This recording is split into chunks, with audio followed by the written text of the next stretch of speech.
What's up, YouTube? It's your boy, Angry Jackalope Roberts. Yeah, we're gonna cover some fun shit today.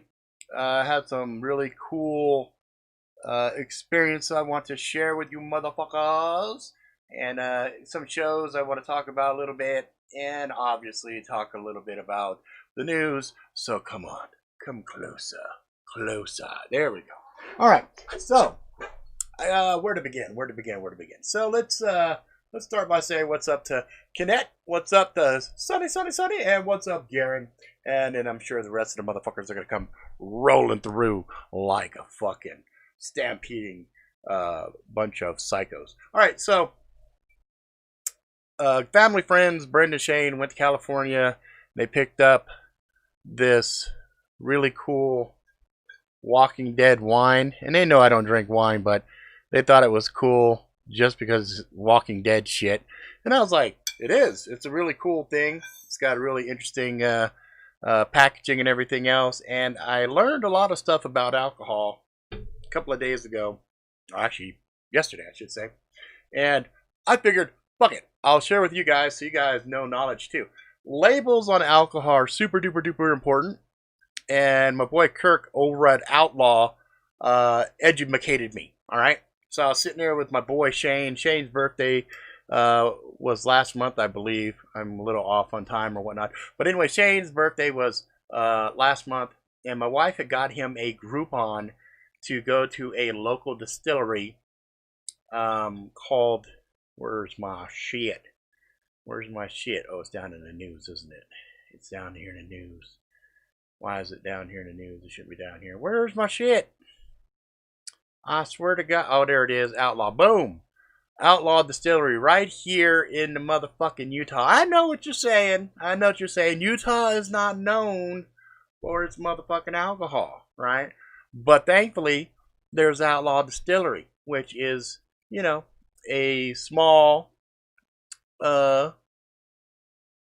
see, we have an Iron Maiden beer called Trooper over here, which is pretty good. That's cool. That's cool. And Outlaw, basically, now I'll bring some stuff and share. I will share with you guys. They're known for their whiskey, right? But they may not be known for their rum yet, but they will be, because I gotta tell you, this is probably one of the most interesting fucking rums I've ever consumed. I mean, fucking awesome. I'm proud to be a Utonian now, because we got some motherfuckers out here making some good shit. So we had spiced rum, and they make all they. It's on the label, Rob. You just have to read it from the fucking label. It is distilled and bottled right motherfucking here in Utah, in Midvale, Utah. And it was a trip. We rolled up in this fucking spot. We were like, what the fuck? Because it looked like business shit, right? So we roll up inside this business thing. There was already people there waiting for the fucking thing. We go in and was not expecting to get educated. You know, it's funny.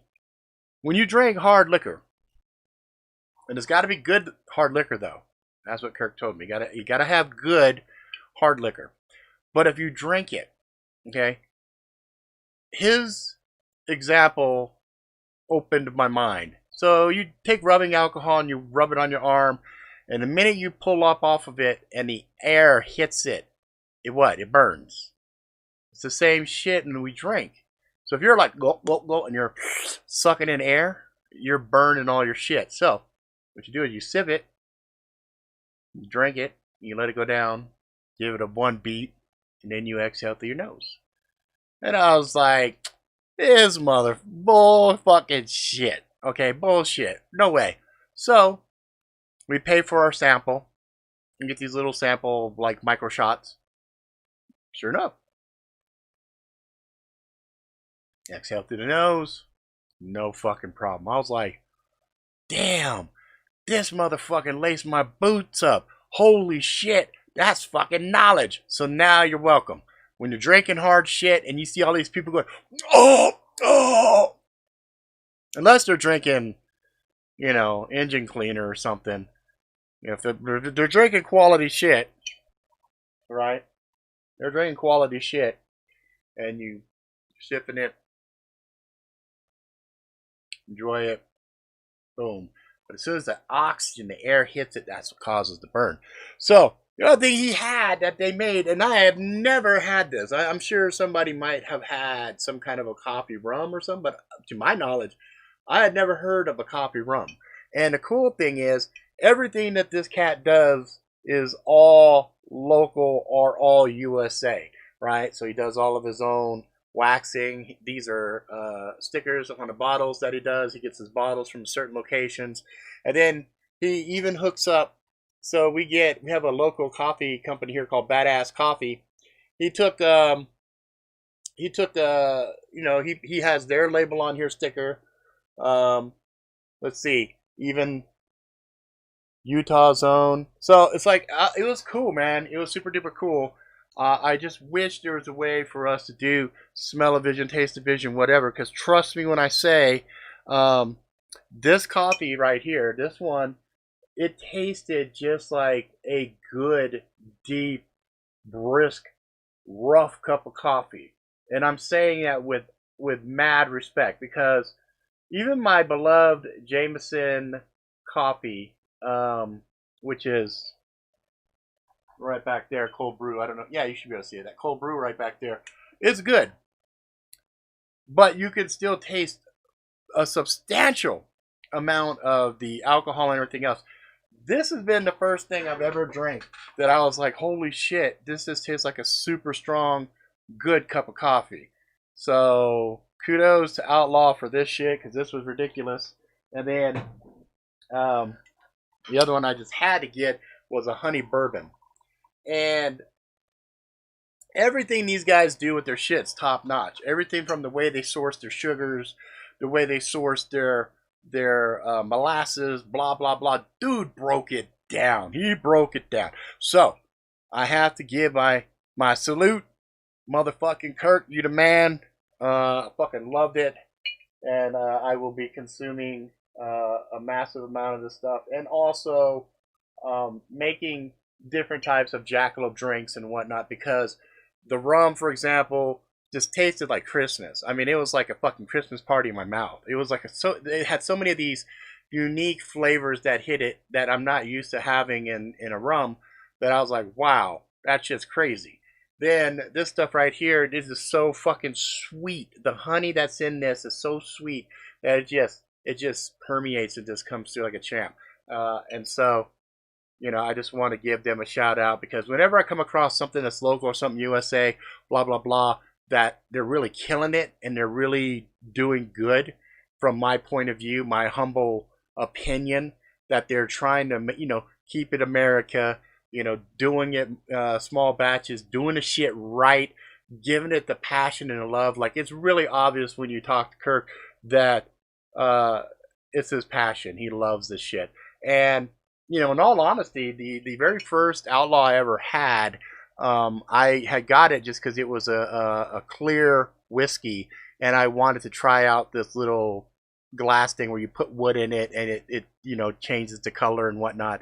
And I just chugged it, and the shit was harsh, and so I was kind of like, I don't know, And that stuff is still pretty harsh. The clear whiskey is a man's whiskey, Like, I even drank it, but I drank it now the way he said it. Sip it, keep your lips closed, and let the air come in, let it go down, swallow it, exhale through your nose, give it that one beat, boom. It improved that experience immensely. But then when this shit came along in the testing, I was like, come on, dude. You're fucking retarded. This shit is fucking great. So anyway, Outlaw Distillery. Check those motherfuckers out. They are local to Utah, and I'm really proud to say, hey, baby, Utah's getting on a motherfucking map, right? Let's see. Garrett says, I hear that using rubbing alcohol too much can make you go blind and kill you, even external use. Well, I mean, that makes fucking sense, right? If you stop and think about it, your skin is porous and you can absorb shit through your skin. So if you're using a lot of stuff and it's getting into your body, I mean, that's not recommended. You shouldn't be doing the rubbing alcohol too fucking much. It has a particular use. Use it for that particular use. All right, let's keep going here. So I want to remind you guys on the 29th, I'm going to be hanging out with the guys at Tops, filming the Tops Daily Grind, and I'm super duper excited about that. I'm so looking forward to it. Unfortunately, tomorrow for the real-time story time, I'm not going to be here to do it. I'm really bummed out. The last episode was really good. Ended up being a space episode that I really enjoyed doing, but I have to leave town, run some errands, and do some stuff with the wife, so I'm going to be out of pocket starting tomorrow. So I'm not going to be near a computer to do real-time story time. So I'm going to have to, maybe I'll double up or something next week. I'll just do an impromptu episode or whatever. So, you know.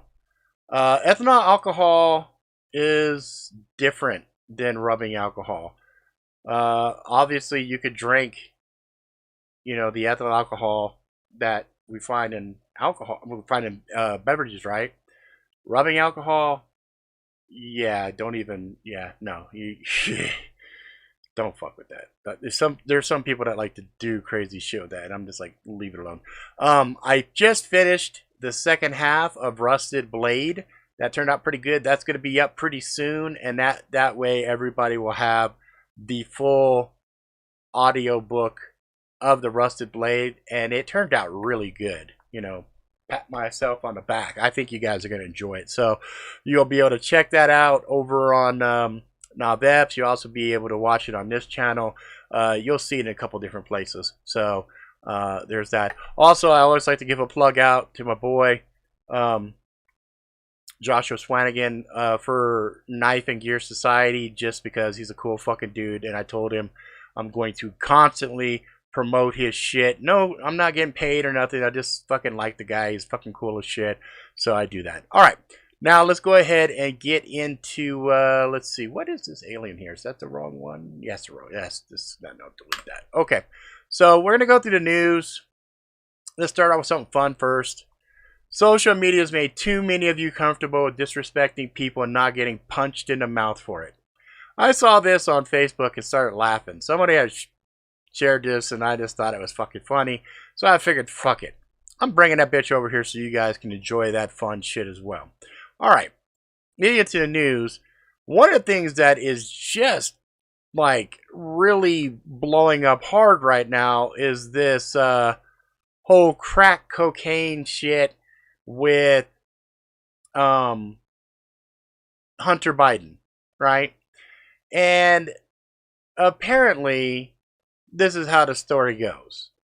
Homeboy, this is what Mr. Rudy Giuliani, who, like, I trust this motherfucker as far as I can throw him. I don't really like Giuliani, but whatever. He says that that guy right there with the hat, his store was like a computer repair spot, and some laptops got dropped off to get fixed.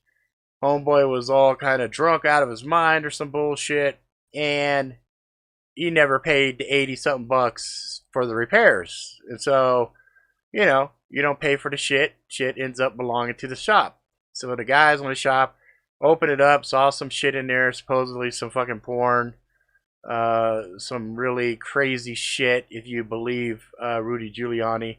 And, of course, they have this one picture here where he purportedly has a crack pipe hanging out of his mouth. Now, I haven't seen any of videos, supposedly, where he's having, you know, sex and smoking crack and, you know, doing the shit. But dude has come out and many times and reported that he has had substance abuse issues and is a, you know, recovering alcoholic or, you know, actual alcoholic, however you want to say it. Which, when I stop and I look at this, okay, this is kind of the image that is floating around there. He doesn't look like he's in bed smoking crack, okay? This looks kind of like the pictures you would see when somebody's so wasted and passed out that they're drawing dicks on their faces with blowing loads in their eyes and shit, or they shave their fucking heads or whatever. That's how he looks here. He looks fucking just gone to the world, like he's fucking gone de Leon, like he's fucking passed out. And somebody tucked his ass in. He looks all snug and snug as a bug in a rug, and he's like, and it's like somebody could have stuck a dick in his mouth at this point. You know what I'm saying? So sticking a crack pipe in somebody's fucking mouth and snapping a fucking picture like this really, really doesn't do anything for me, because crack is a stimulant. If he's smoking crack, he ain't sleeping. Okay. One of my friends said, well, what if he's doing heroin? Well, he's not known as a heroin addict. He is known as an alcoholic who has, from time to time, admittedly, smoked crack cocaine. So I'm like, okay, now here's where things get a little bit sus, right? The guy that turned it in last fucking year, December 2019 or some shit. So it sat somewhere all this time until 2 weeks before the election is going to pop off, and this shit just pops out, right? Okay. Now, they're making a big thing about this because they're saying, the international community can blackmail Biden stuff by saying, look, we got pictures of your boy, booty fucking a hooker or some shit and snorting cocaine off her asshole or whatever, right? and it is what it is. Now, I'm not saying dude's not an addict, dude didn't do shit or anything else. I'm just saying this shit is really textbook dirty, okay? Dirty, dirty, dirty. And we all know politics is dirty, but I think this really illustrates the fact that there really is no limit to the level of fucking shadiness that these motherfuckers will go to. Now, in the same batch of shit, there's email correspondence that basically, let's see, is it in this fucking thing right here? That basically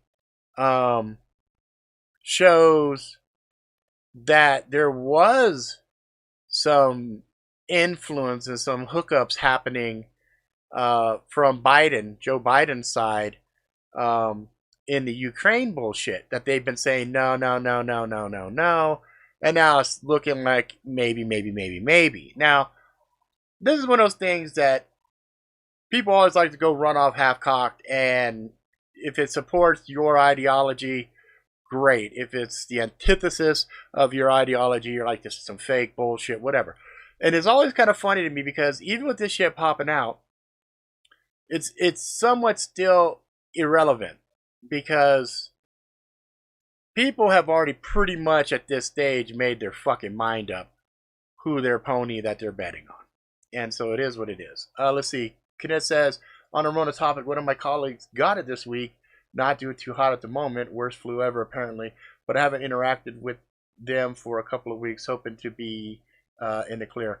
Yeah, I think you'll be fine, dude. Don't let fear or stress or any of these other things weigh you down. Those are the things that ultimately are going to get to you. Also, surround yourself with positive-minded people that aren't tripping on shit. They're like, fuck it, whatever, this is what it is. Because I have theories now that I'm working on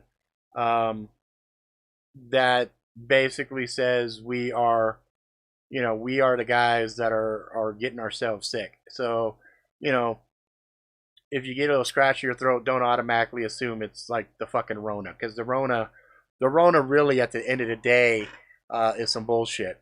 And I don't even think it is what they're saying it is. I think it's either a natural occurring thing that because of all the different technology and the EMFs floating around, or it's something that's weaponized and it's probably not aimed at the vast majority of us. So, woo, there's my conspiracy hat. Okay, all right.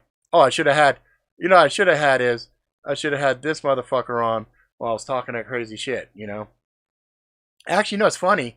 The more I look at this picture, the more I think this picture right here shows the medical industry, right? The medical industry, the pharmaceuticals specifically, they're like the Rona because they don't ever try to cure shit. Only thing they're interested in is lacing their fucking pockets with money and just feeding us pills to make us feel better, right? Not really solve the problems, but solve the fucking the pain and the whatnots, right? So anyway, that's a whole separate thing. I did take your guys' advice, and I am going to be creating another YouTube channel called Monarchy USA, and that's going to be where I go real crazy on a lot of the conspiracies and talking about different stuff. So I will share that when that starts to pop off, so you guys can look at that and go, "Holy fuck, he's actually going there with some of this shit." But it is what it is. All right, let's get into some TV stuff, just because I did get a chance to watch some stuff, and kind of. I'm kind of disappointed on certain levels on certain things. I mean, let's start with some news. So there's a show coming out called Resident Alien. It's going to be on Sci-Fi, and it's based on a Dark Horse comic, and it's kind of an interesting premise. Alien gets stranded on the Earth. He was right in the middle of a mission. He basically assumes the identity of this doctor, and then I guess a bunch of situations start to pop off, and I imagine at some point he's gonna fall in love with humans and gonna be able to, like, defend the humans against some impending invasion or some other shit.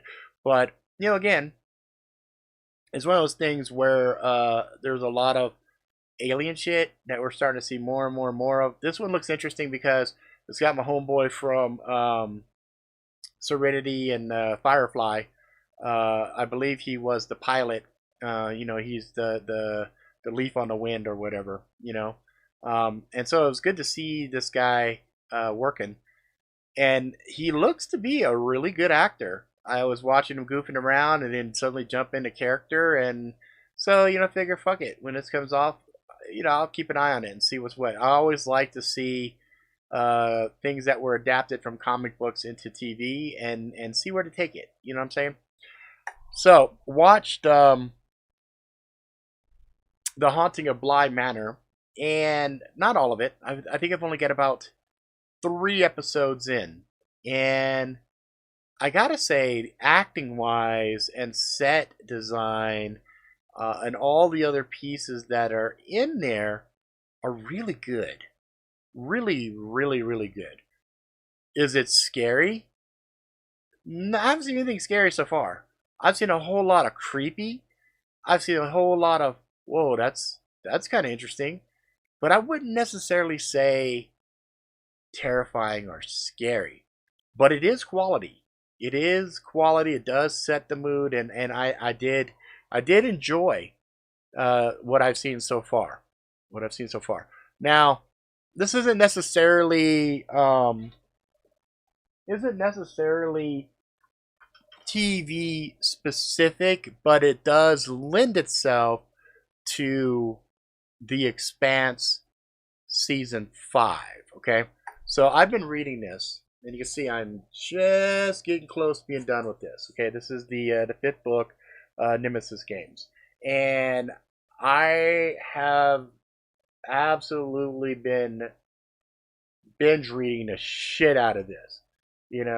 Like, I will spend an extra 10 minutes on the fucking toilet just to get some extra reading in here, just because I am enjoying this shit so much. In fact, I would say so far, out of the 5 books that I've read so far, I think this is the 5th book, right? I'm pretty sure this is the bit 1, 2, 3, 4. Yeah, I think this. Yeah, yep. So Leviathan Wakes, number 1. Caliban's Wars, number 2. Abaddon's Gates, number 3. Cibola Burns is 4, and this is number 5. And I gotta say, this one is my favorite book thus far. It has not had a whole lot of stuff where I'm kind of like bored. Like, I'm pretty much like dissecting as I'm going. So this is good. It's good shit. So if the TV stuff pops off as even half as good as this, it's gonna be a fucking great fucking show. All right, let's talk about Hellstrom. Okay. Oh man, I had such high hopes for this. I had such fucking high hopes for this. I was really, really hoping that this was going to have some really good, scary vibes and everything else. And yeah, no, no, no. Let's go ahead and start dissecting this shit a little bit. So you look at a lot of the marketing that they put forth for this, and it was good marketing. Had, you know, the hype was real. Boy, I was looking forward to this shit. You know, every family has its demons. I was like, ooh, ooh. And I looked at it. It looks, you know, it looks good. It looks good. And so I was like, okay, let's start watching. So I start watching, and the main characters are okay. I saw this Anna, who is actually Satana. Um, and yeah, uh, yeah, she kind of resembles a little in the face, but there's something that's a little strange. Kind of reminds me of oh yeah, Emily the Strange. So they kind of went from one direction, said no, that's too sexy, bitch, it's too sexy. Let's tone it down. And I said, well, wait, what the fuck is going on here, right? What the fuck is going on here? And then I just started laughing and saying whatever. So Anna, or Satana, oh my lord, she is a trippy character. A trippy character. Her brother, it's Damon, right? Damon is he's a little interesting too, with his totally chiseled face, with his perfectly done up eyebrows and whatnot. And I was just like, oh my god, it's bad when you're watching with your wife and she says, wow, his eyebrows are like perfect. I'm like, you're fixating on a fucker's eyebrows? This is supposed to be some really scary, spooky shit here. Now, what are some of the things that they did good? They pay respect to the horror genre in certain ways. Like the soundtrack, the music of it sounds like it was taken straight from The Exorcist.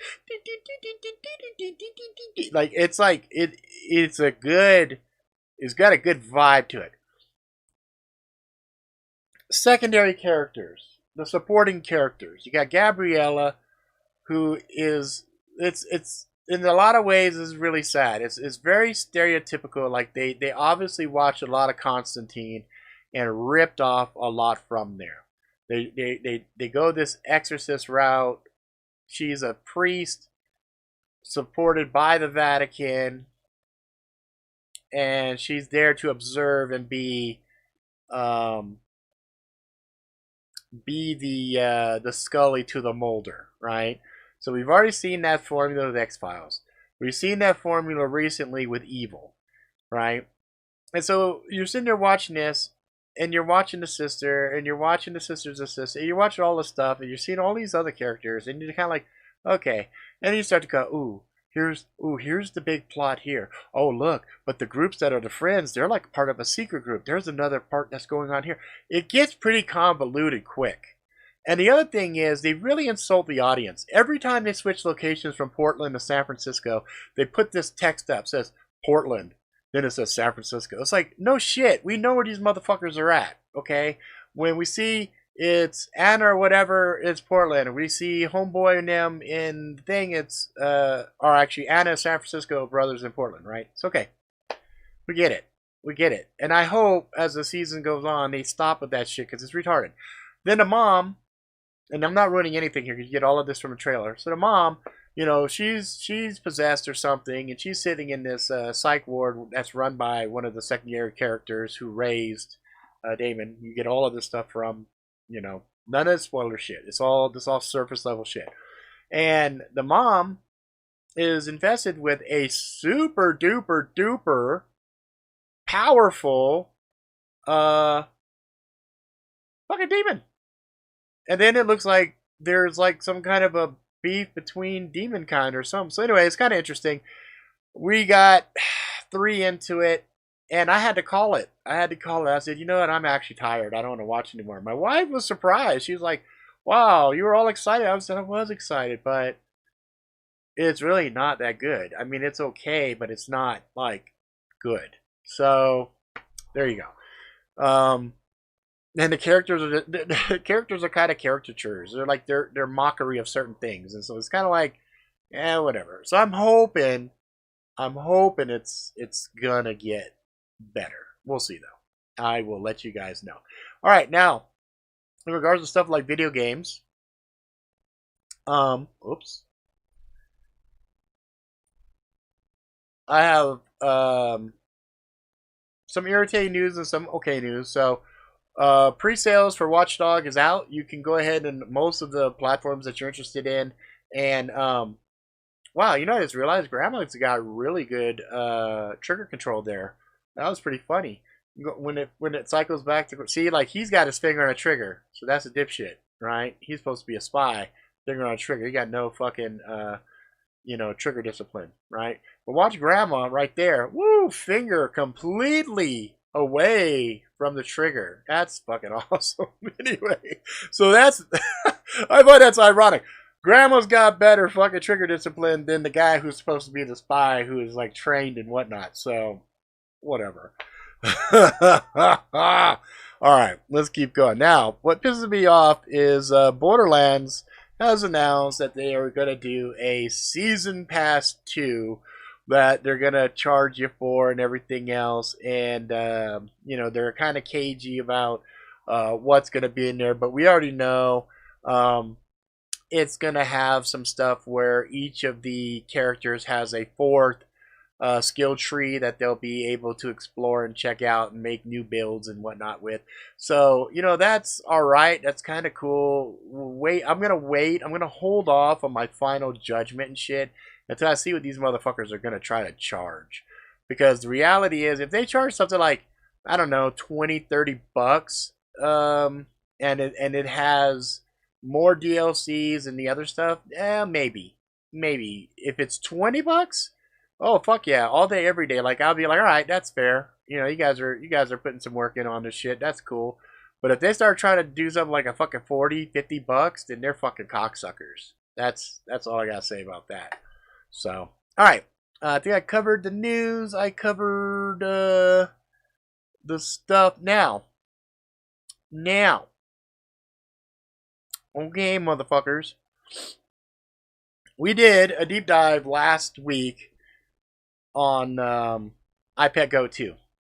And in retrospect, going back and looking at it again and again, there was quite a few things I missed a lot of stuff. So it's really obvious to me that some of these things, after I do the live deep dives, I might have to do follow-up videos with, oh yeah. Yeah, its full expansion would be great, but we'll see what happens. I don't know what the fuck they're doing.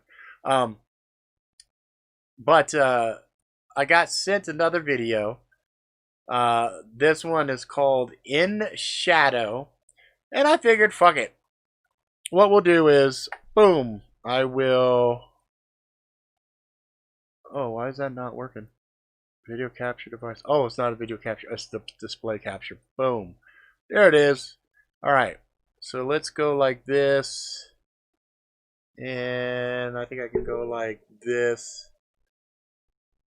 Wait, where'd it go? Here it is. Let's get this guy over here.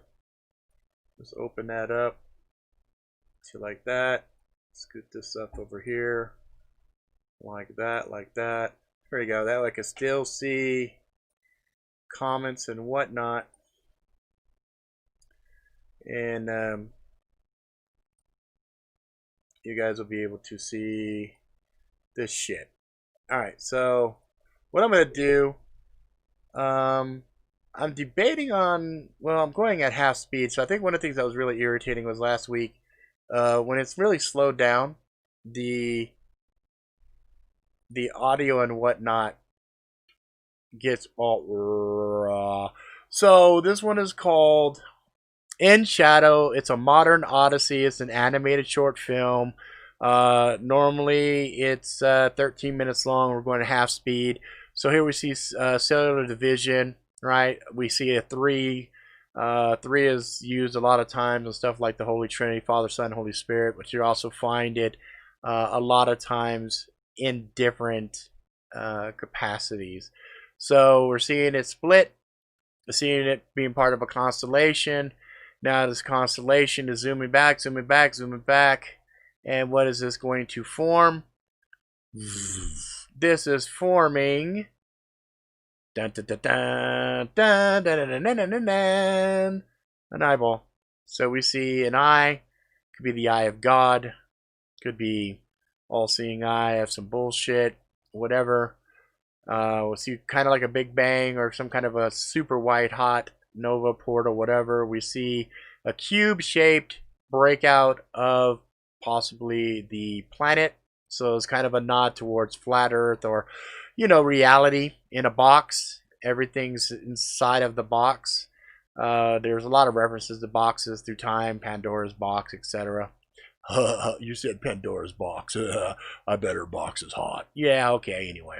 So we got this darkness descending upon building structures and stuff. You know, it could be like this is a perception of reality is getting descended upon by this darkness. And then we have this type treatment in shadow, right? So now we got this in shadow. We got all of this craziness happening around it with the colors. Boom. We got a monolithic singular structure amongst all the other ones. The top is splitting open, rising up. We see light spilling out. And this is, you know, kind of like, okay, we're about to go raw, motherfucker. See that red energy flowing through it. Got a lot of red tint here. More monolithic figures. And again, here's this box. The box, I think, throughout this whole presentation is, you know, kind of the analogy of control. You put something in a box, you control it, you constrain it, etc. Here's a hole in the guy's chest, in his center core, emptiness. And now we see these cubes on everybody's heads, right? We see people.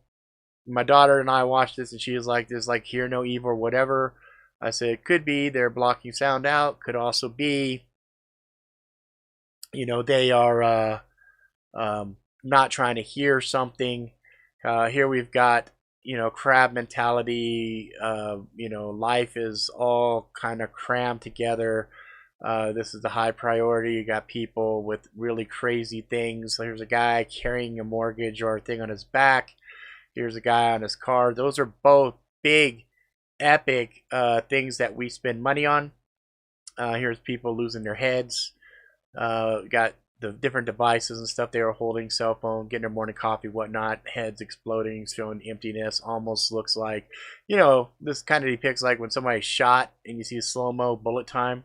Now, I thought this was interesting, seeing time flowing around like this so quickly, but everybody just seems to not be moving or anything, and everything's upside down. And I agree with that. The world's upside down. Again, the emptiness, the hole, and then there's all the negativity and darkness that's descending on them. It's like, what's the solution? Haha, here's the fucking solution. Well, you know, wear a fucking mask on the outside. Be miserable on the inside, but put that front up. You know, ching, power engaged, right? So you got a guy hunched over. Kind of looks like what happens when people are on their cell phones too much. And now we got a world filled with mask-wearing fucking people that nobody knows what's what. So here they're filling that emptiness with partying and, you know, yeah, dude, let's get the sexy bitches and fuck some hoes and blah, blah, blah, right? So you got all these people just getting down. Now this had a little bit of phallic sexual innuendos there with the white liquid on the faces, and then, you know, they find each other and they get comforted, and they go down this downward spiral of depravity and whatnot. But it results inevitably with a baby. And a baby comes out. Baby is perfect. And we're going to see the perfect alignment here with all the chakras engaged. This is a natural, perfect being. All the light and energy. And what do? We fuck it up and start pumping it with fucking poison. And we further destroy the creative beauty of man by putting them in these boxes. And then we find somebody who's creative that stands out, They suck that creativity out of it by various means, and then they force them into the box and just teach them to be these little cogs in the wheels, and lead them down these fucking pills of death, right? So let's medicate to everything, right? Let's turn them into zombies. And this one has a military industrial complex slant to it. So it says we're going to take them and we're going to turn them into killers. We're going to turn them into monsters. So here we're seeing war, we're seeing destruction, and then we see a bunch of caskets. But hey, to caskets to these fuckers equate to money. They're making an infinite amount of money. Look at all this money standing on the skulls. But these motherfuckers are portrayed by the media as the saviors, as the saints who make the world a better fucking place. And then we got the talking head news and everything, which we already know. And everything coming out of their mouth is poison, is contagion, is the darkness, is the shadows, right? Because they're just spreading all the negativity and filth. And they all mask wearing little puppets as well. They're miserable just like the rest of the people. And then we have kids, looking at idolizing WAP, wet ass pussy, whatever. Here's a chick. Look at me. I'm a star, right? But look what's behind her. Look at all the darkness and stuff. So on the outside, they got this, oh, we're fucking perfect. And people are bowing to them and worship. But even these fuckers are on a tight leash. They're controlled. They're monitored.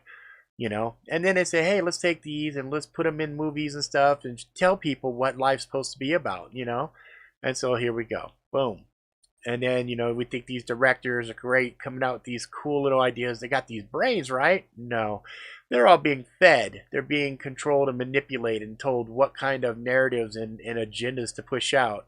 And then you get ridiculed and stuff when people are a certain way, and then their emptiness grows exponentially, and they just feel completely lost, and they try to fill the holes with different things like technology. Oh, this is an iPad. I gotta have the next fucking iPhone 10 next month, iPhone 11 next month, iPhone 12, all to help feed the fucking mask and give you a false sense of belonging. Now, here's a real tragic thing. We see this all the time.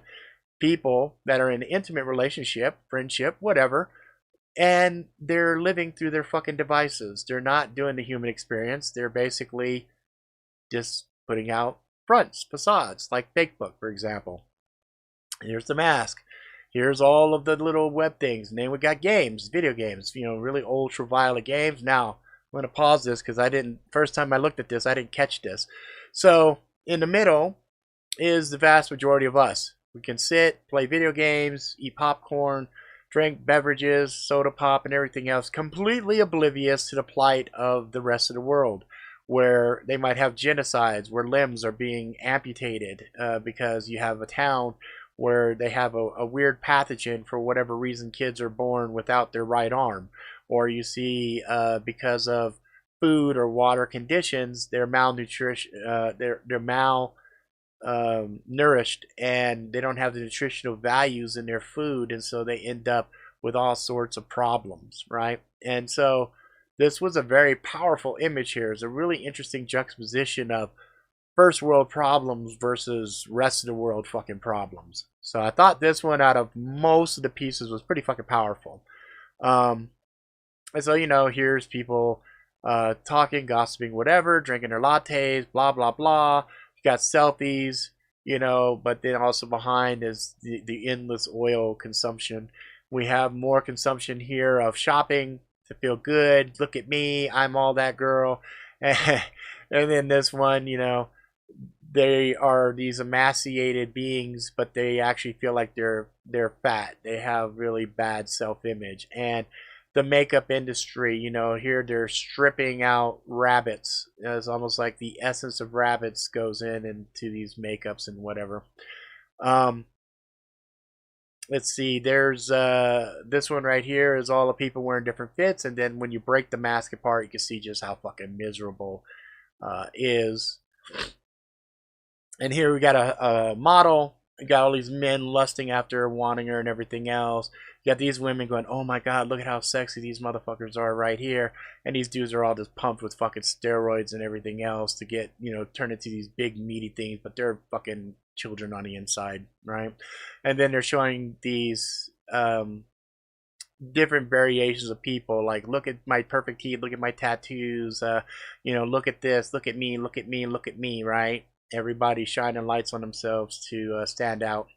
And then, these are guys that understand the box for what it is, but then they get shattered and broken apart, and they're kind of on the fringe of society. They stand out, and then it starts to make starts to comment on the food industry now.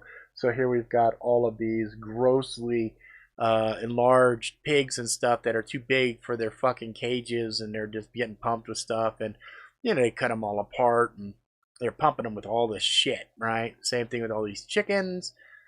Yeah, so we'll talk about that in a second too. We'll talk about 5G here in a little bit. And just the consumption of meat. And I told my daughter, I said, yeah, it's kind of funny. I can look at shit like this, but I still want a fucking hamburger. Like, this shit doesn't bother me. You see the genetic modification of fruits and stuff, and it's kind of cancer. It's like it's not natural. So it's like, here, eat your food, you little fucking pet. It's almost like the man petting us, like, you guys are lesser than us, and you guys eat this nasty shit while we eat the real good shit. And then we see all these sick people either giving blood or getting blood or whatever. And you see the pharmaceutical industry here. So we got a lot of meds and pills and stuff like that. The magic blue pill makes your dick good, right? And all this other stuff. And then what's funny is this image here shows very succinctly the relationship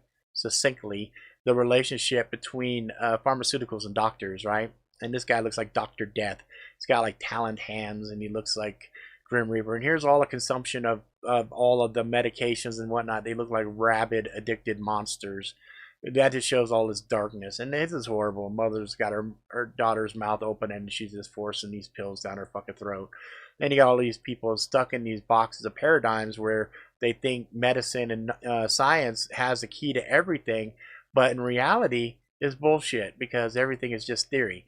So, these guys are sitting there saying this is everything, and they're getting these awards and money and, prestige, but they're reducing their average person to just being a slave in a box.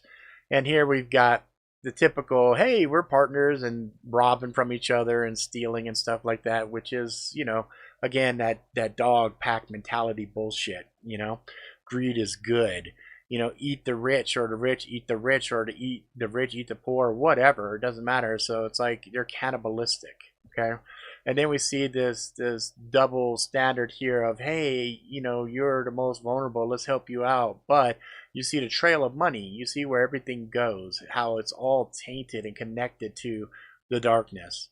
Here we've got drug addiction, and we've got the dealers, and then behind the dealers we've got law enforcement. Behind law enforcement we've got big government, right? So we can see, this is the reverse tree, where we can see like the big epic government agencies and stuff laundering money, filtering it down to the little guys, and while the little guys are all hung and imprisoned and stuff, these guys get away with literally murder. And they also have infinite resources because they can print money forever and a day. And that's why you see the infinity signs on those monies. And they give people the fake money and everything, but they take what's truly valuable. In this example, it's gold, okay, as a commodity. And these guys are just sitting there laughing about it because they know the real deal, and the rest of us are fucking reduced to little fucking cattle. Like, here, come and do this. Now we're getting into the environment. So they're packaging up water. They're taking the water. Hey, we didn't know that was going to be bad. And we're going into indigenous areas and basically raping the land for corporate benefit. And these guys are like, shh, don't say nothing. Don't say nothing. And then we have truth sayers here. And then we see how quickly they're dealt with. They're also put into a different box. And we see through time all of the partnerships that have resulted in enslaving through time the average man. So it started off with a slave of a black man, then you see white people, then you see more black people, then you see mixed race people, and you see the family units, right? And so the family unit existed, but now you're seeing the father disappear first. And then you see drugs and guns coming into an environment. Then there's no mother figure. Then you just have a child left alone within a urban prison surrounded by all these negative influences, hip hop, right? You got the big booty hoes, right, dancing and showing their pussies off and everything, while making a mockery of their lineage, where they came from, once proud warrior people reduced to buffoonery, right? So, being strangled by the gold and whatnot. Here we've got two people that normally would be powerful with each other against each other, being manipulated and controlled by the dark side. And, it's like each person shutting the other up. It's like, okay, look, let's not talk about it. And now we see the manipulation of uh, authoritative figures to the parents down to the children, right? We see the Karens in the back, crying about different things, censorship, things of that nature. And we see it on both sides of the equation. There's always a duopoly. There's always some kind of duology where there's one side or the other side, you know. And then here is a depiction of a person that has been dissected and broken into different pieces and programmed and controlled in various ways as they find better and better methodologies of enslaving us. And here we see that same methodology used even on our leaders. So there's pizza and stuff down there. There's fast food. There's 4 people in the back. There's people hanging. And there's a table covering skulls. Here's a bunch of people that are blind. They're blind. There's these cults of personalities. There's a red for Republican, blue for Democrat. We see these elites with their dicks up our ass, and people are fighting over their ideological beliefs, not realizing that they're being ridden like fucking cattle, like horses, all the while they're blind, but all of the powers that be sit around knowing what's going on, laughing and partying. It's like partying like it's 1999. Then we see these evil fuckers with their cravings for the innocent and the vile things they do towards children and never get punished. Never get punished. We never see these mega maniacs. And then they hide it, and they distract people with the talk of the boogeyman and the devil and things that scare them. And they get so scared that they come asking the government, please put the dick in my ass, please. And they sit at home totally watched and surveilled with their beautiful little phones and their fake lives, all pacified. All the slaves in their glass cages just sitting there completely pacified with their fucking little mobile devices. And you see the newscasters, these distorted, broken people spreading their fucking lies and their filth, taking it up the ass, just lying to us, breaking their souls. You see all these broken bodies and necks and limbs and pants down. Then we see all the people, all the levels of people that are just oppressed and pressed down upon, while these above sit there still trying to find ways to fill their emptiness, trying to find a way to the light, to the way to reach enlightenment. And then they think they find it, but they don't. They find these fake things that give them happiness, or they think it gives them some form of control. And as we go up through all of this, we see the truth. We see the horror of everything, right? And these guys are sitting there. Boom. Blasts out, and we see it's all part of the same mask-wearing reality that has been forced upon people. But who's forcing this? Like, what is the agenda here? Well, we have all of this military, we have all of this war, all of this surveillance, all of this negativity, the concept of an endless war of death and destruction on a continual loop. And you go and you see, even to the average guard or military person who's in a box himself, he has everything just like we do. It's a fragile house of cards. And when everything starts to strip away, even though he thinks he's above us, He's the same as us. So here we've got the houses, we have everything. So things are definitely more chaotic in these scenes here, and people are freaking out because they're like, what the fuck? What's going on here? The world is crazy. And it's like when the world goes crazy, all your masks won't matter. All the little boxes that had you in control aren't in control anymore. And so then you feel like you're free falling, like there is no escape. This inevitable, this demise, this darkness. And then people are fearful because they're no longer being controlled. There's no longer boxes on them telling them what to do. But now there's a different thing that's coming along, and they're terrified because human beings don't respond well to change. So this is signifying profound change of some sort. And so here we see all of the previous controls, the people that thought they were charging of everything, starting to get stripped away, starting to say, you are just like us. Now they have no power. They're rendered impotent. So they'll go through the multiple stages of depression and rage and sadness and fear. And, you know, in all of this, they realize, wow, what does it matter? Even if I die with all of this, I'm still fucking dead. It doesn't matter. All of this shit right here is nothing. And then there is a person vomiting out the darkness. They're all this retching, getting it out of their systems. And then there's this figure here, quasi-suicide. Now we're starting to see a different hint of different blue. We have people in their natural state, naked. Again, it's coming closer to the inevitable suicide of the mask.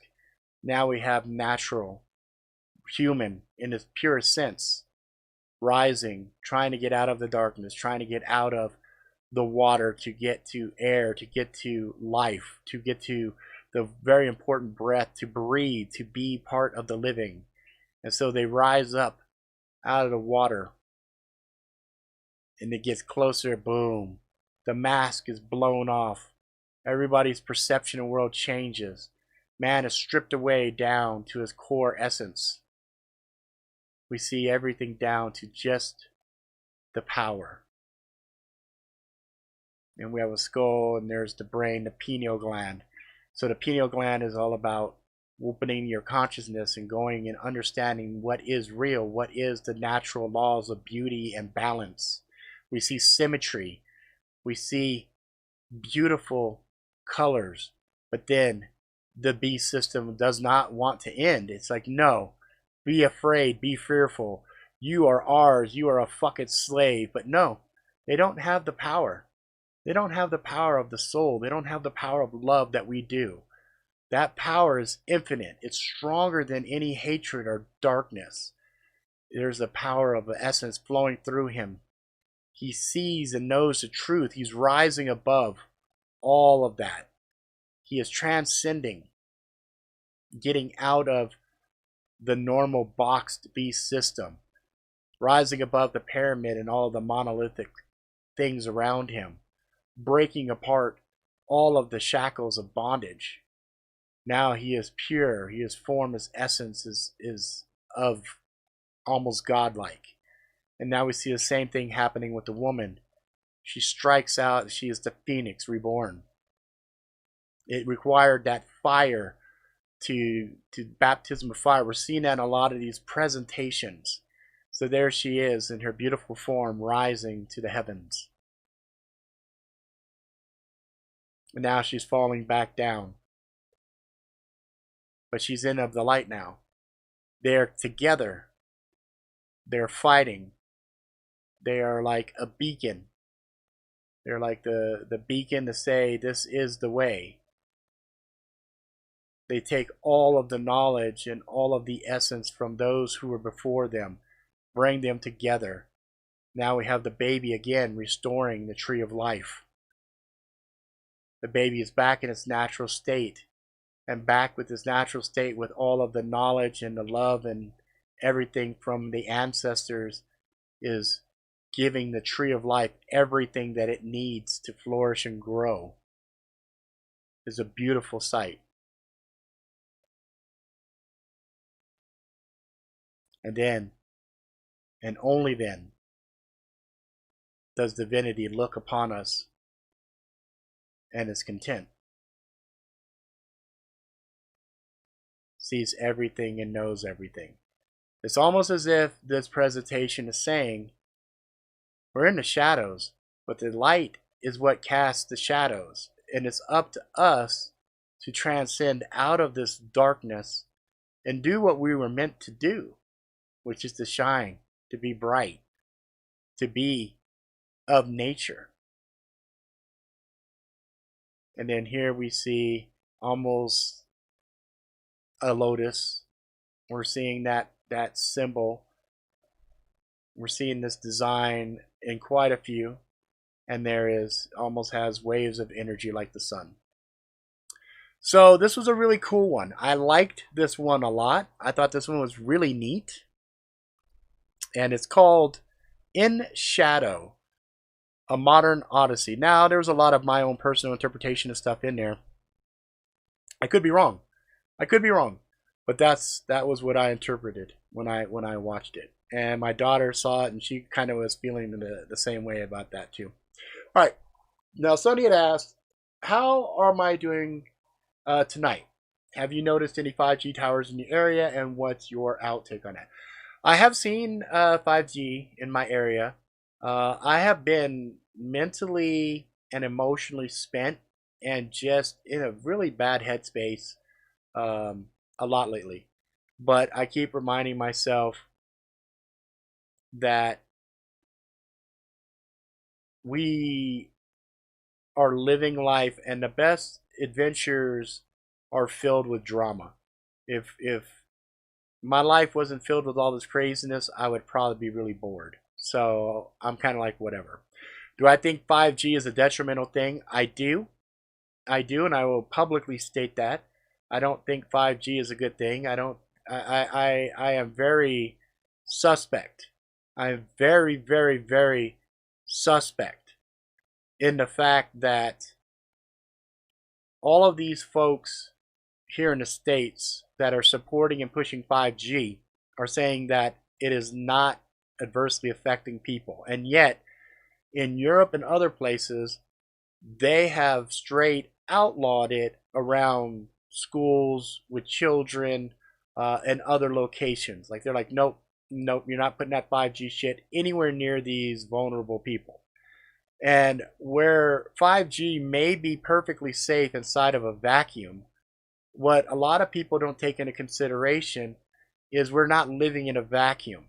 We have a myriad of other technologies that are existing and bouncing around at the exact same time, and we do not understand what adverse reactions our electric bodies are experiencing because of all of these conflicting data waves. Everything from Bluetooth to Wi-Fi to 2G, 3G, 4G, 5G to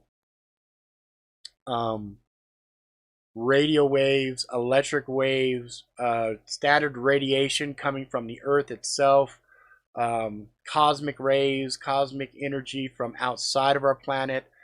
One thing that's interesting is there's a book I'm reading right now called The Contagion of Myth: Why Viruses, Including Coronavirus, Are Not the Cause of Disease, by Thomas Cohen and Sally Fallon Morell. And this has been very interesting for me because I had a lot of my own personal hypothesis, and as I was reading this, I'm like, son of a bitch, like, this is directly in line with the way that I look and consider things.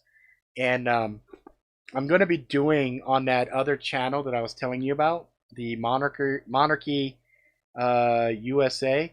I am going to be doing deep dives, videos where I pose a question, and I'm going to do research, and I'm going to see what the mainstream narrative is and what the experts are saying and things of that nature, and then also what some other alternative sources are saying the exact opposite. And then I will go find historical things and present it, and then basically I will leave it to the viewer to make up their mind.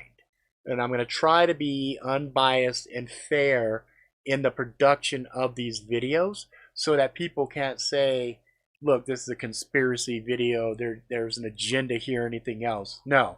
What I want to do, I mean, even like the stuff I was talking about earlier with Biden, like, I'm not saying that the guy did it or he didn't do it. I'm just saying it's very suspect the way that things are being presented and the time that they're being presented, and also that people are taking a single frame and saying that this is something, and they're basing on some other evidence that they've seen, but people are already running with this like it's the Holy Grail. And to me, that's problematic because it's not authentic, it's not fair, and it's one of those things that I don't do. I won't sit and talk shit about something unless there is evidence there to substantiate it and actually show it and prove it. So anyway, yeah, you know what? Let's talk survival. You're right. It would be really cool if I get some writers, directors, even some other folks that might be controversial in nature, and get them on just to talk real talk. You know what I mean? Not bullshit talk or anything else. And I think on the one hand, I'm small enough that I think a lot of people would be comfortable talking and discussing things without the worry that it's going to have so much scrutiny and everything else. But I think at the same time, the flip side to that is the thing that sucks is whatever's done here is available for anybody. And what happens a lot of times is people take a soundbite. They'll take something out of context and they'll present it. And it will be presented with their agenda. But then people don't go do due diligence and see what the shit was about. You feel me? It's kind of like Ice Cube. So Ice Cube recently, he's been really trying to help. Jay Watterson says, nobody in the Biden camp has said the emails are fake. I just saw some stuff that came out that said that they're not denying it. They're not saying like that's not true. What they're saying is they have no recollection of any meetings like what's being portrayed in the emails has happened. Okay, so they're doing a fakey shit. They're using the semantics of language, right? They're saying, well, we don't recall that happening. Okay, well, they're not lying necessarily, because I'm sure Joe at this point doesn't remember what the fuck he did last week. Right, so he may not have a recollection on that. So he can probably pass a lie detector test, but that's a totally different situation, right? But I think the other problem is with the people taking things out of context. Like Ice Cube, for example, what I was saying, he is really trying to help the black community, and he's calling out some of the Democrats' bullshit. And he was saying, shit, the Trump administration at least has had a sit down and talked with me and has posed some of their quasi solutions where the Democrats have said, yeah, we're interested, but we'll talk to you after the fucking election, right? And so that's all Ice Cube was talking about was, fuck, he'll talk to anybody. Fuck, he'd probably talk to me if there was a platform where he'd think his message could be pushed, right? And he's not dumb. He's a smart guy. Like, he's like, yeah, I don't care if I don't like Trump or anything else. Trump is still one of the most powerful people on the planet. And if he says he's going to get behind something and do something, shit, that would be great. You know what I'm saying? Oh, yeah. Yeah. I was talking about the short story. Yeah, that would be cool. Like, I don't even know who did iPet Goat. I don't know who did, In Shadow.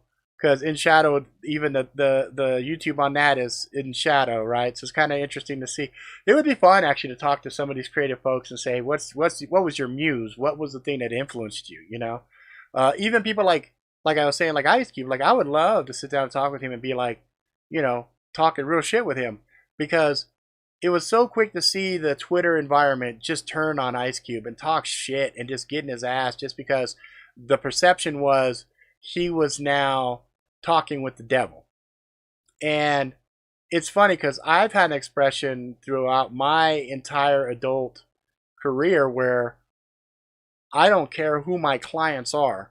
Like I've had clients ranging from drug dealers to pimps.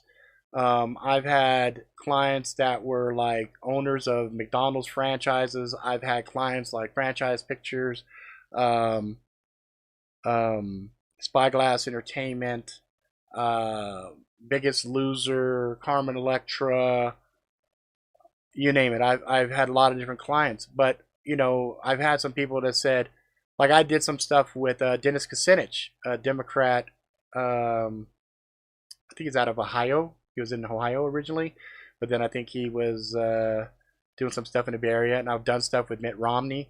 I've done stuff with a lot of different people, and so people will say, "Well, isn't that guy like opposed to your ideological beliefs?" And I always say, "Look, I don't give a fuck if I'm working for the devil. If his money is fucking good, his money is good. I do a job, and I really don't give a shit who the fuck I'm working for. I don't care." And so it's funny. I see people turning an ice cube, and it just makes me sick because I'm just like, you know what? We all have the God-given right to say whatever the fuck we feel like saying.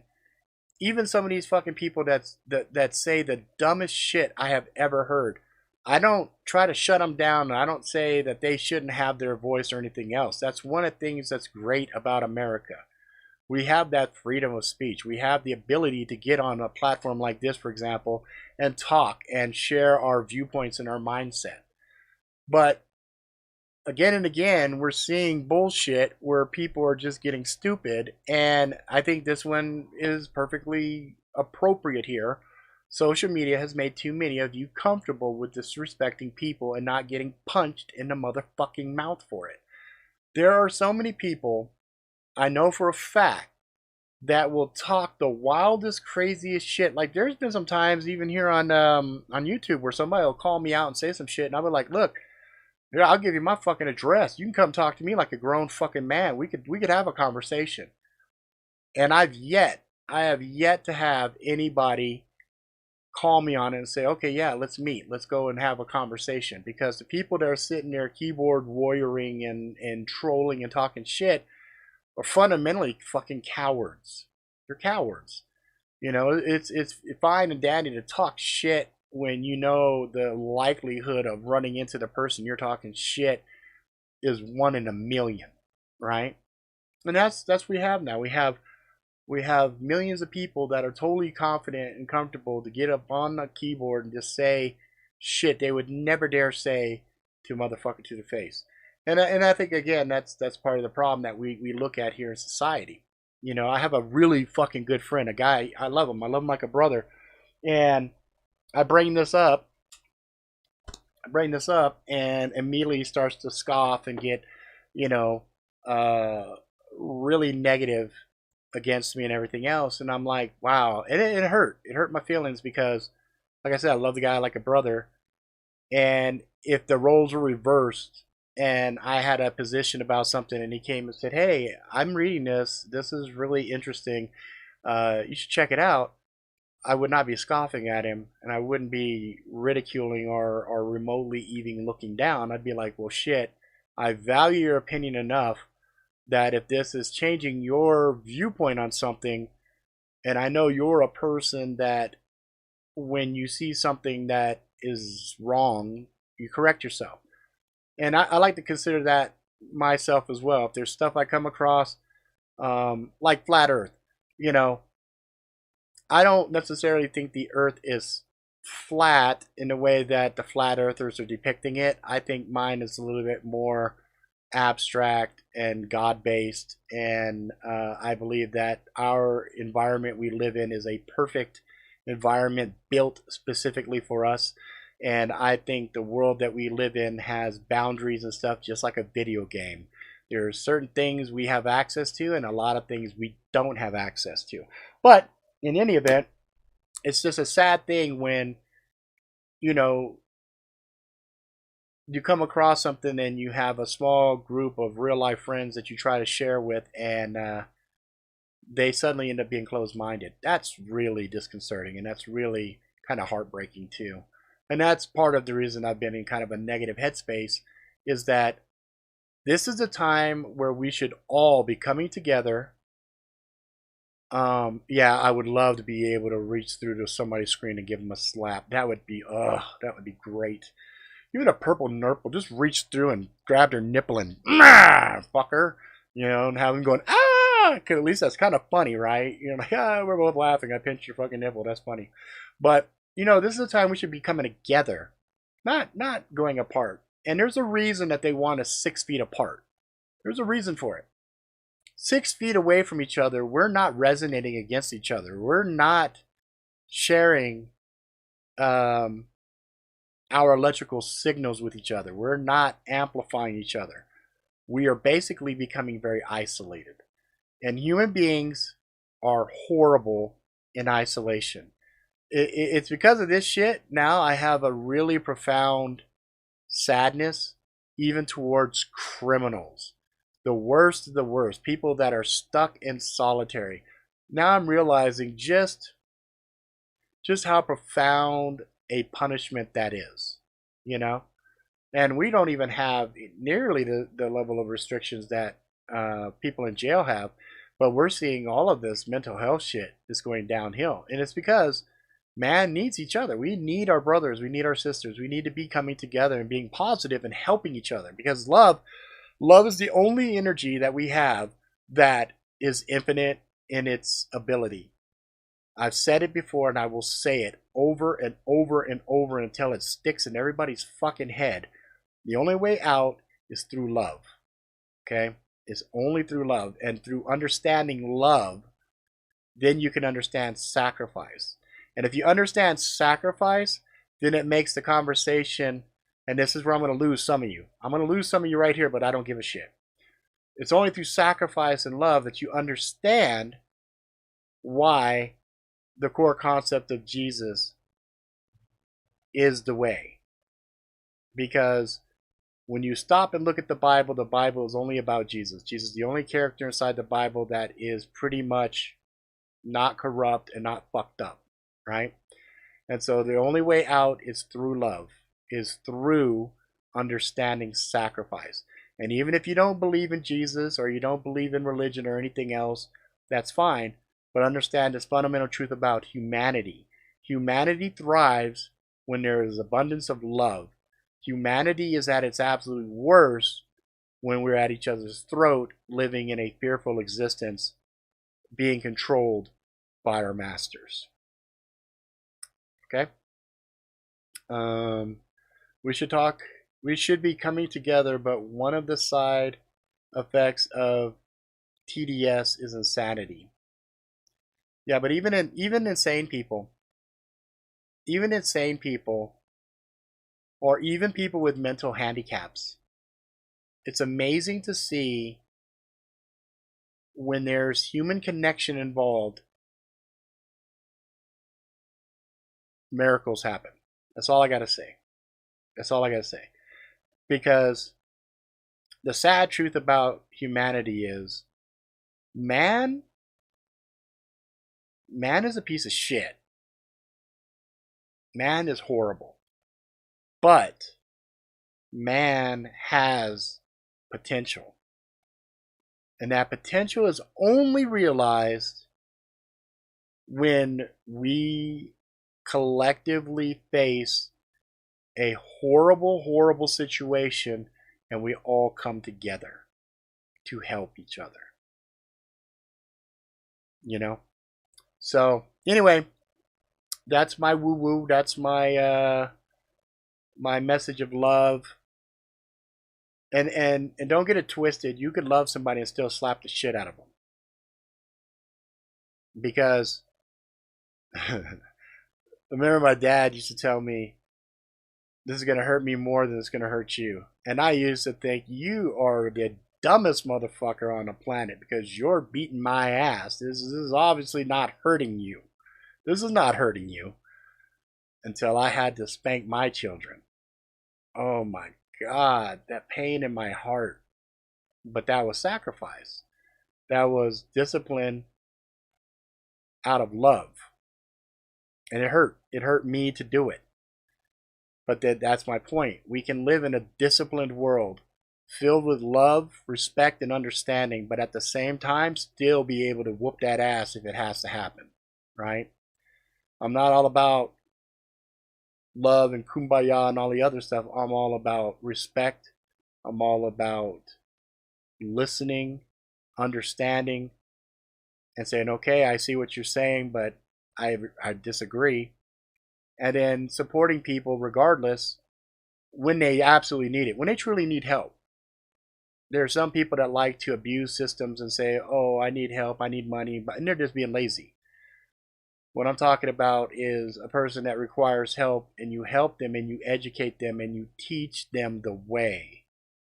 This is the way, you know? And then they're better for it, right? To quote Biden, orange man, green. You know, a thing that reminds me of something when someone say orange man bad, right? So what people don't understand is by calling another person a name, a derogatory statement, you're dehumanizing them. And that is one of the oldest tactics in the book. Whenever we had war, we would call people by different derogatory statements, right? You know, that's a zipperhead, that's a slope, that's this, that's that, whatever. And what it does is just dehumanizes the other person. So it makes it easier for you to do atrocious things towards them because you have dehumanized them. You've made them something less than human. So thereby it's easier for you to do really fucked up mean things to them because they're not human. And some, you know, you got to look. It's really insidious the way that the world is set up right now with these labels and all this other shit. You know, you're a Democrat, you're a Republican, you're a Libertarian, you're a fucking this, you're an alien, you're whatever. It's that shit that prevents us from saying you are a human being, I am a human being. We have lots and lots. We have more things in common than we have differences. And the things that are different should be cherished and looked at and go, wow, that's crazy. I never would have thought about that. Okay, that's an interesting point of view, right? It's by having a lot of different points of views and a lot of people actively engaged in something that you actually grow and succeed in figuring shit out. It's just having dinner earlier with my kids, and this was the topic of our discussion. We eat dinner together as a family. And as we eat dinner together, we talk about thought-provoking things. And so one of the things that came up, we were talking about, well, I had a brain fart right there because I was like just picturing Utopia when they were coming. What have you done to make the world a better place? Blah, blah, blah. But, yeah, I forgot what I was going to say. But we spent a lot of time...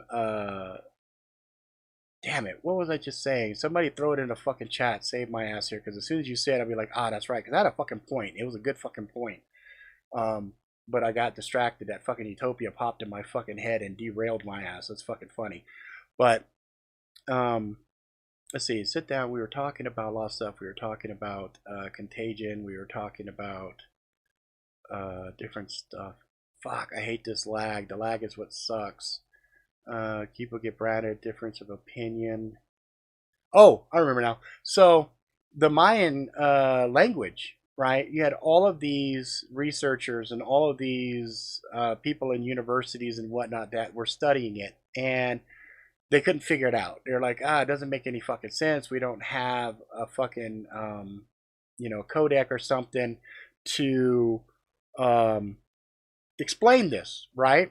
And so then what ended up happening is they had kind of like a summer camp type fucking thing where they had they opened it up to the public to come and talk and look at stuff. And when everybody came together, some fucking hippie type dude or somebody from the outside academia world, some layperson said, it kind of looks like they're just stacked on top of each other, kind of like it's 3D. And then all of the researchers were about to scoff and laugh, and then they said, holy fuck, he's right. That shit's stacked on top. It's a 3-dimensional fucking language. But it was only through the effort of a bunch of people of diverse backgrounds was it able to be cracked. There's a message there. There's something there.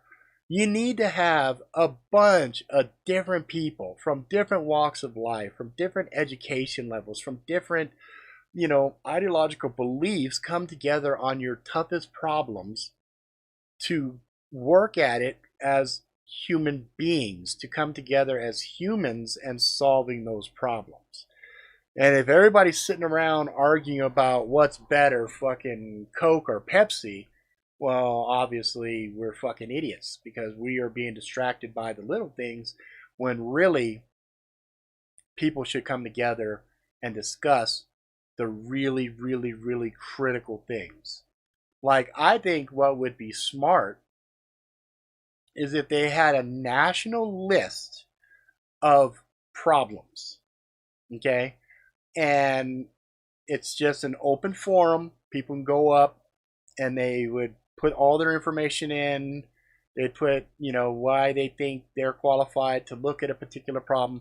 Everybody comes together and they start to aggregate all of this answers and content. And then when they start finding people that have really outside thinking, that are really thinking outside the box, those are the people that should be celebrated. Those are the people that should be, paraded on television nonstop, because we want to reward the world for thinking, for solving problems, not rewarding bad behavior and celebrating wet ass pussy and stupid fucking things. That's just complete buffoonery, and reducing the intelligence levels of the fucking planet by 1 or 2 points on an annual basis, right? We should be going the other direction. We shouldn't be devolving, we should be evolving, right? And I think the only way that's going to work is if we pull lots of mind share from the population. Make it mandatory. Make it mandatory that 10 issues every month at the macro level, which is our environment we live in, like our city, state, blah, blah, blah. I mean, our city level. Then a couple from our state level. And then a couple from our country level. And even a couple from the world stage. Make them mandatory. Make it homework that people have to contribute and do. And then reward them. Pay them. You sit and you try to put some thoughts in there. You try to put some thoughts into that shit. Booyah. Whoa. Nothing wrong with WAP. There's a lot of shit wrong with WAP. There's a lot of shit wrong, man. But I mean, fuck it. It's fun. It's music. Whatever. People are going to do what people want to do. Right?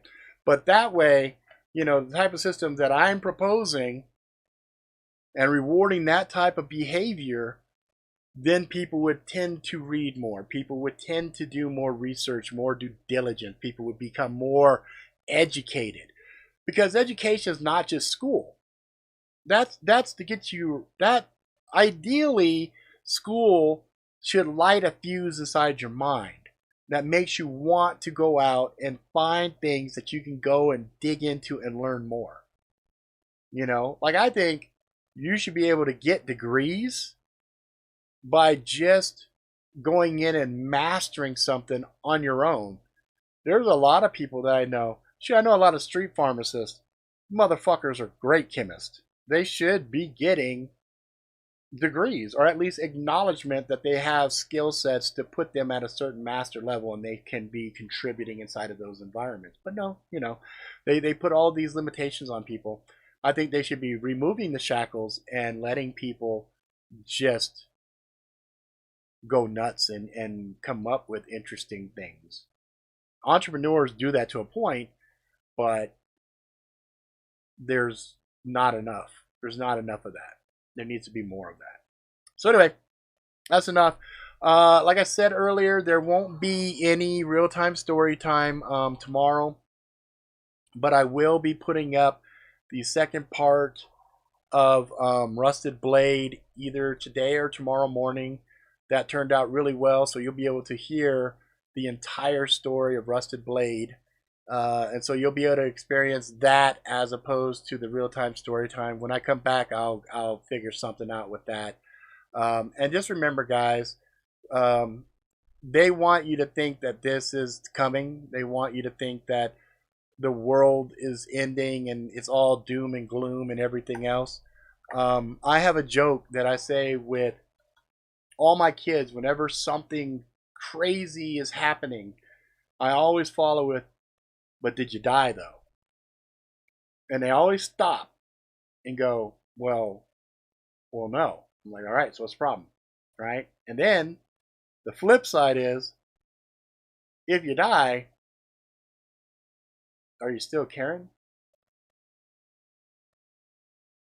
All right. So anyway, that's it, guys. If you like it, please subscribe. Tell your friends far and wide. Until next time, motherfuckers, please be good to yourself. Good to yourself. Good to each other. Go out and live life to the fullest, because that's what we're here to do, is to fucking live. Have some adventures. Get some scars. Find some love and all that jazz. And I will see you motherfuckers next week when I get back. Be safe, everybody. Love you guys. Find love, because that is the essence. And through love, you understand sacrifice, and through sacrifice, you understand the gift that was given to us. All right, guys, that's it. I'll see you guys next time.